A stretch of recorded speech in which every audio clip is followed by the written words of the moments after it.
আচ্ছা টাইম কটা ছিল? সকাল 7 থেকে 8টা। ভাই তুমি কোথায় যাচ্ছ? আমার খুব পানি টেস্টে পেয়েছে, পানি খেয়ে আসি। এই তো টেবিলে পানির বোতল আছে, নাও খাও।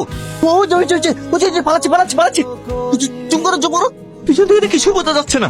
সালমা দেখো, সেম তোমার মতো জামা পরে আছে, তুমি চিনতে পারছো কি দেখো তো। আমি চিনবো কি করে? হ্যাঁ আমি ধরে ফেল। সালমা ওই জামাটা তুমি কোথায় থেকে কিনেছো? কেন, কি হয়েছে? কারণ যে দোকান থেকে তুমি এই ড্রেস নিয়েছো সেখানে গিয়ে জিজ্ঞেস করবো, তাহলেই পরিষ্কার হয়ে যাবে। এই ড্রেসটা, এটা তো আমার মামা ব্যাঙ্গালোর থেকে নিয়ে এসছে। ব্যাঙ্গালোর থেকে? ছি, এরপর কি করবো? চিন্তা করার কিছু নাই, চ ওইদিকে 2-1টা ক্যামেরা আছে, তাতে দেখলে নিশ্চয়ই মুখ দেখা যেতে পারে। ঠিক আছে চ। কি হলো, তুমি তার ঠিক হয়েছে? এসো। টনি পাগলামি করো না, এমন করলে হয়? সামনে তোমার অনেক ভবিষ্যৎ পড়ে আছে। আমার কোনো ভবিষ্যৎ নাই, আমার একটাই টার্গেট, ওকে আমি নিজের হাতে মারবো, তারপর আমার শান্তি। দেখো